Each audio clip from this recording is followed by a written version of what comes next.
Good evening, you're watching Estuary News. Coming up, we find out why a businessman in Hull is on a mission to help war veterans. And Reflections this week comes from the Reverend Stephen Whittington of the Jubilee Church in Hull. And my guest tonight is Stuart Atkinson from Safer Neighbourhoods in North Lincolnshire. Welcome to Estuary News. I'm Hugh Richards. Time now for the news headlines.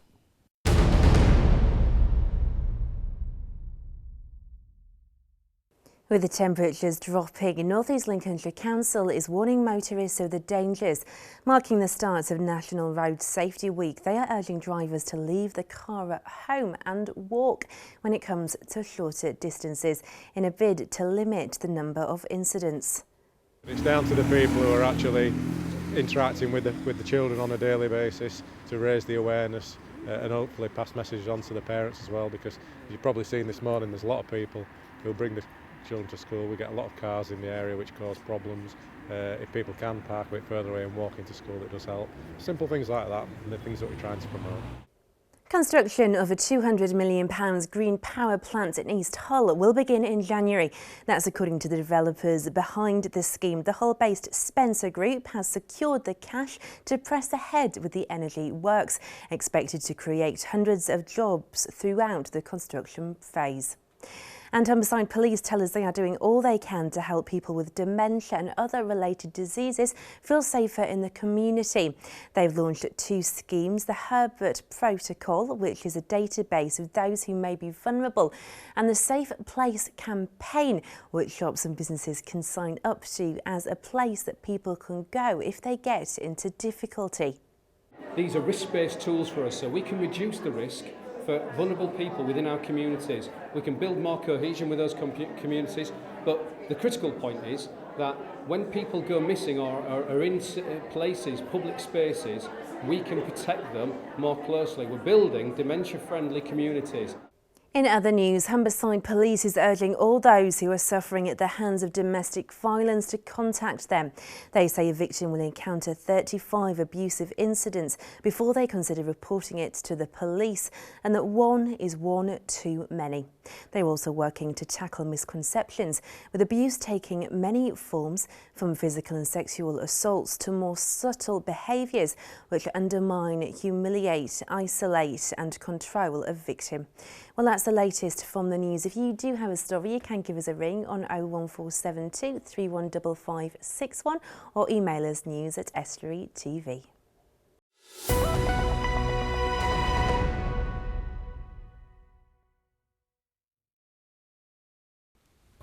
We hear much about a housing shortage, and you can hear more about it in Hot Topic at 6 o'clock this evening.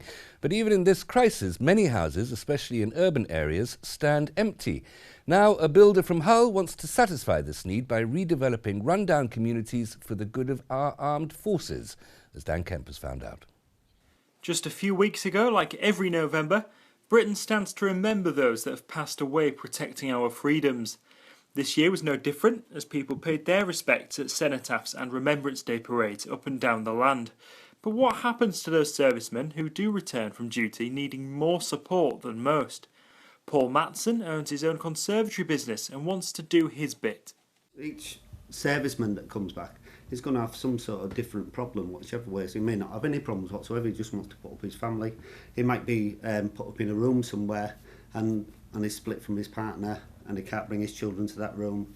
He needs a home at the end of the day. So each one will be individual, obviously. And why is the cause so important to Paul? I was in the armed forces many moons ago, basically, but it enlightens the need for it, basically. That I know what they need. I can see what's needed. I've met lots of charities that are looking after them. They need homes, basically, not just being put up in rooms and things like that. They need a home.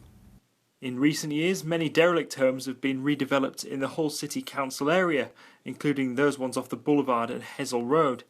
It's sites like this that Paul wants to see replicated around the city. Basically, I want to find 6 or 7 streets in an area and put 3 or 4 houses within each area. We don't want a full street for veterans. That's not what we're looking for. We're just trying to bring them into the community. So within that area, 3 or 4 houses. Around that area, we'll have a community centre for everyone, but to help the the veterans' needs so they can help them out properly, basically. You're watching Estuary News. Still to come, it's time for another weekly Reflections, and we'll have all the latest sports news and results. The White Ribbon Campaign is a national commitment to reducing domestic violence. Its aims are to end violence against women and promote respectful relationships. Last year, North Lincolnshire Council joined forces with others, and this year they're doing it again. Joining me is Stuart Atkinson from Safer Neighbourhoods, North Lincolnshire. Stuart, thank you very much for coming in. Hello. White Ribbon Campaign, what exactly does it do? Okay, it looks to raise the profile of the campaign of reducing violence against women. Domestic abuse being a very secret crime, and we're looking to raise the profile and get men to sign the pledge not to commit violence against women, recognising that a lot of violence against women is at the hands of men. It should worth pointing out there is some domestic violence that's committed by women against men, but there are other campaigns, other organisations looking forward to that. Yeah. So what's your involvement as North Lincolnshire Council? I'm an ambassador for the White Ribbon Campaign. It's good to see you, Your Excellency. Thank you very much.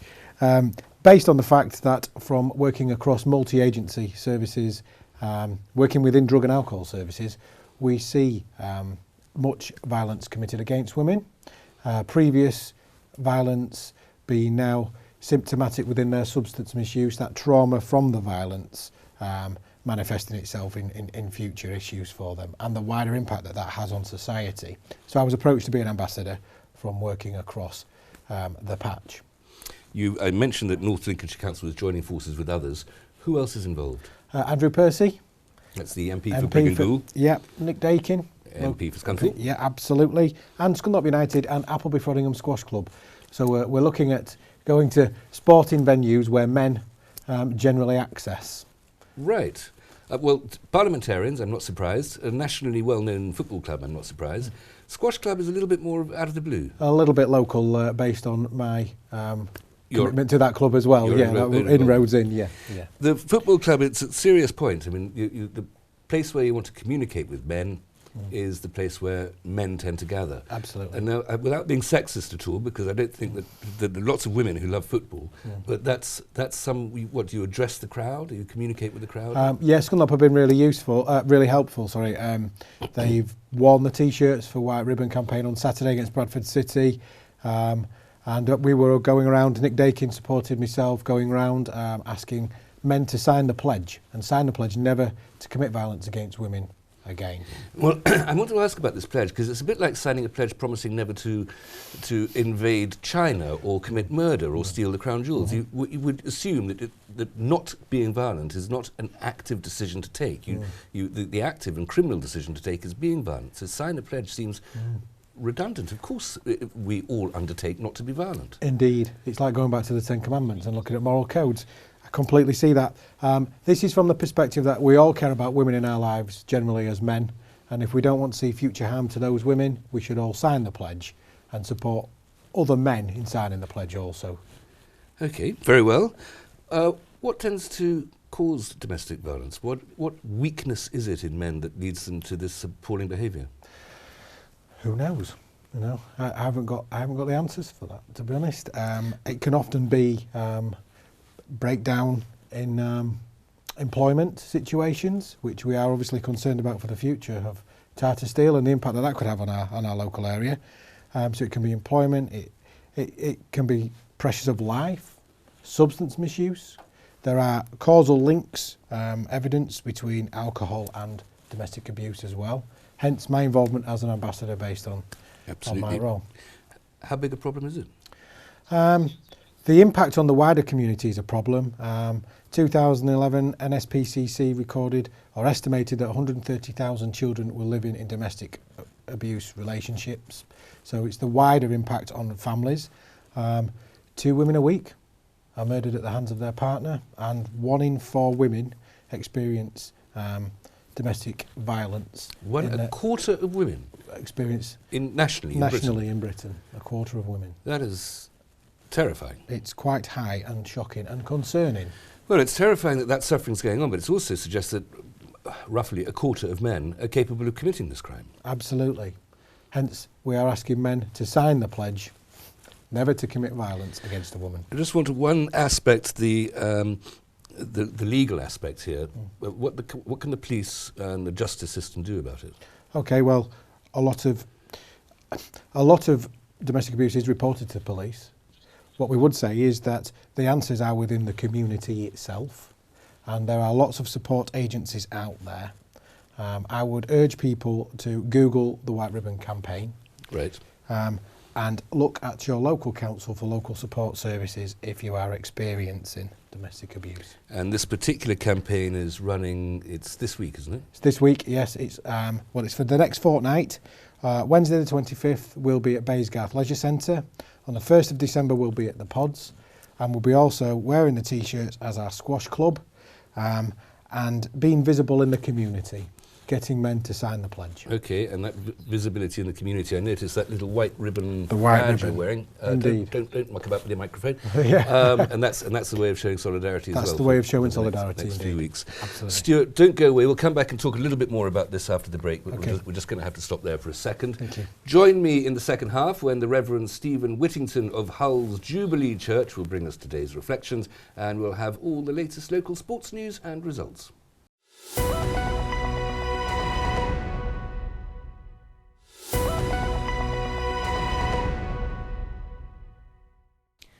Welcome back. You're watching Estuary News. Still to come, we head to the Jubilee Church in Hull for reflections, and we'll bring you all the latest local sports news and results. Still with me in the studio, Stuart Atkinson from North Lincolnshire Council, talking about the White Ribbon campaign defeating domestic violence.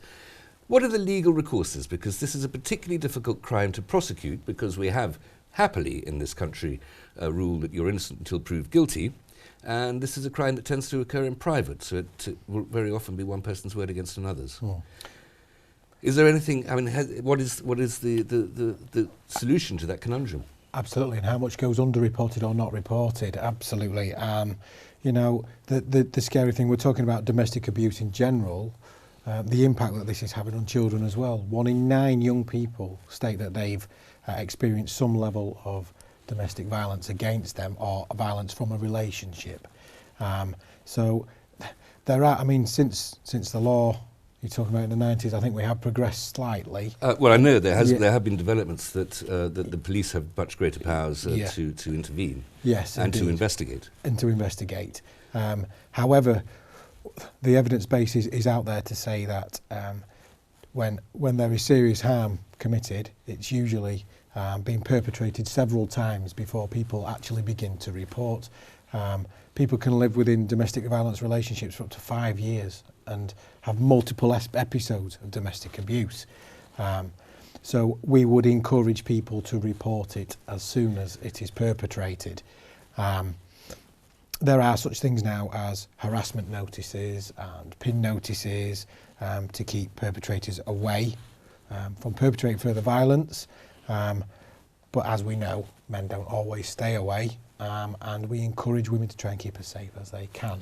It's important to emphasise that the law and the justice system and the police, there are all sorts of things they can do about this problem, and that if anybody is suffering from it or feels threatened, they can get in touch with, I suppose the first call is to call the police. Call the police, yeah, indeed. Okay. And then from there, multi-agency coordination of other services to support. And there are all sorts of other support services that absolutely can look after you. Absolutely, yeah. Very well. Now, the White Ribbon campaign, why the badge of the White Ribbon?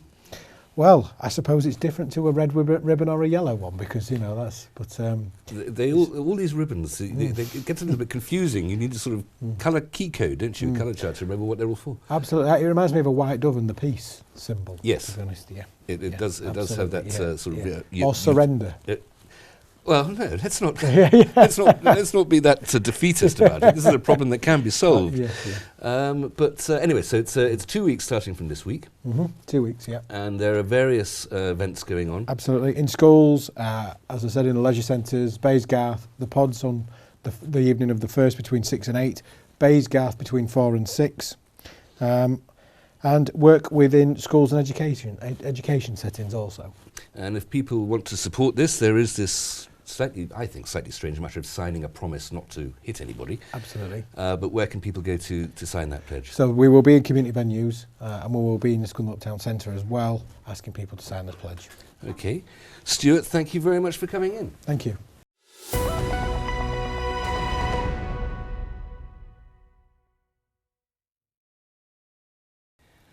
Time now for our weekly reflections, this week from the Reverend Stephen Whittington at the Jubilee Church in Hull.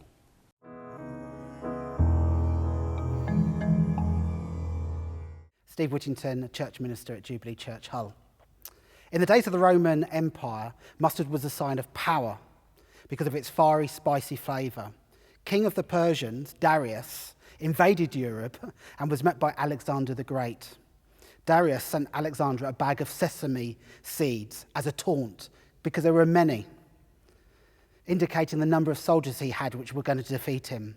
But Alexander, he sent back a bag of mustard seeds with this message: you are many, but we are powerful. See, the thing is about mustard is you need to crush the seeds to release the fiery power of it. And Jesus said this. Jesus said his kingdom is like a mustard seed. See, true Christianity is about the kingdom that Jesus is wanting to create. It's not just about power that crushes, but actually it's a power that is crushed. See, Jesus triumphed over his enemies, not by taking up the sword, but actually Jesus had a sword thrust in his side. See, true Christianity is about being crushed, being ground, broken in order for that power to be released. That's why Christians are very imperfect at times.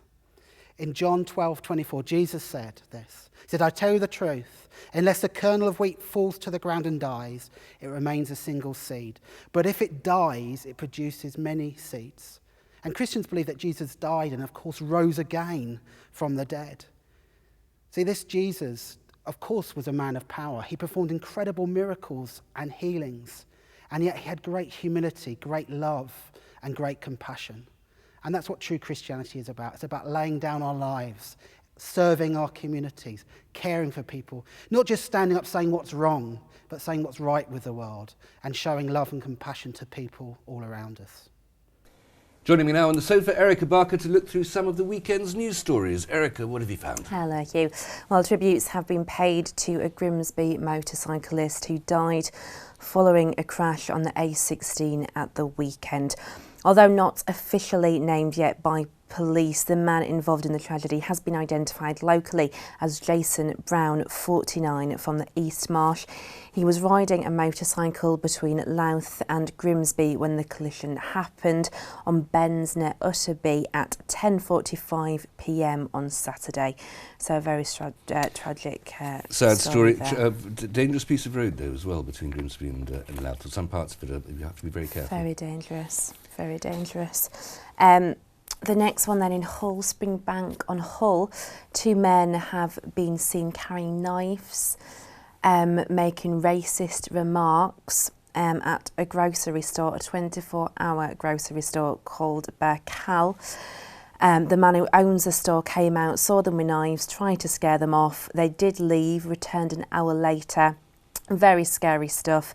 And when it comes to carrying knives, it's one of the first incidents down that street that's really been noted by a shopkeeper, that they've seen people come to them with knives.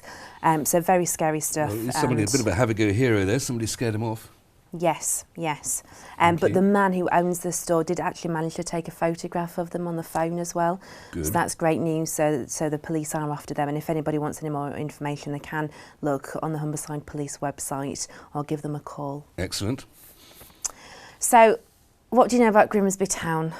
Oh, lots. Lots and lots and lots. They're known as the Mariners, I believe, Yes, they Erica. are. You learn something new every day. I learn something new. But there are 6 sites that have been investigated to see if they are suitable for a new Grimsby Town Community Stadium. So North East Lincolnshire Council's Cabinet has agreed to look in more detail at the suitability of the sites. The sites we have are Europark, Peaks Parkway, land next to Morrison's in Laceby, Greatcoats, Dockside and Freeman Street. Now, this follows an independent report released last week which scored 16 potential sites across the borough, but the club's preferred site remains land off Peaks Parkway on the southern edge of Grimsby. This is a perennial story. There is always, for as long as I've known, since in fact Grimsby was first chartered by King John in the early 13th century, there has been talk of Grimsby Town finding a new stadium somewhere. Has it been that ongoing? It's a constant story, yes, and they'll always be talking about it. And of course it is famous for being the only football club, a professional football club, that has its stadium outside its hometown, because Blundell Park, the current stadium, is in Cleethorpes, not in Grimsby. Yeah. I am informative. Yeah, you said you didn't really know a great deal, but you do, Hugh. One surprises You're like oneself. a fountain of knowledge Of on trivia. Grimsby Town. Now, a modern care home is on track to care for 78 people in need.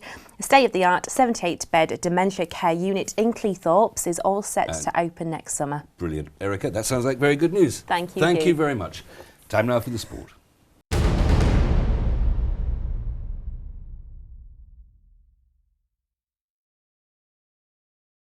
Scotsman Sean Maloney earned the Tigers a point against Bristol City at Ashton Gate in a 1-1 draw. Grimsby Town moved up to third in the National League with a narrow 1-0 victory against Eastleigh at the Silver Lake Stadium. Scunthorpe then, they lost 2-0 to Bradford at home, and North Ferriby United climbed to second with a 3-0 win over AFC Fyde. Well, the result was Ferriby's fourth consecutive win and their third consecutive clean sheet. Elsewhere, it's been reported that Hull KR Young Player of the Year, Kieran Dixon, is backing the club's new additions to add competition for places to the Hull Kingston Rovers back line next season. Dixon enjoyed an impressive first season with the Robins in 2015 as he ran in 22 tries in 28 appearances.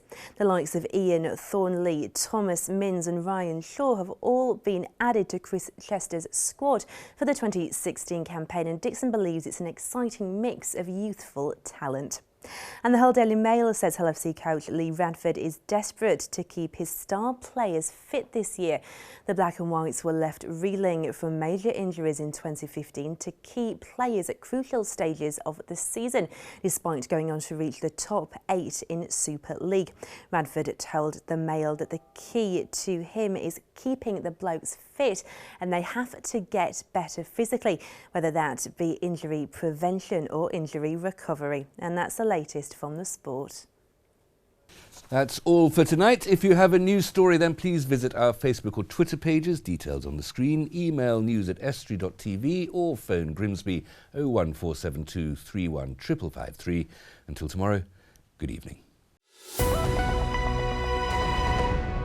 Estuary TV weather, sponsored by Rix Petroleum, your local family-owned heating oil supplier this winter.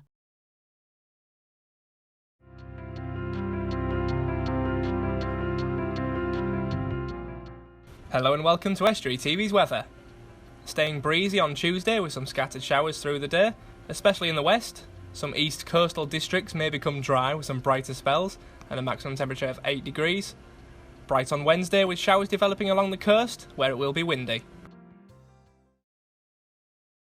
Rix, servicing the region's oil boilers this winter from a name you can trust. Get in touch at rix.co.uk or call us on 01482 838383.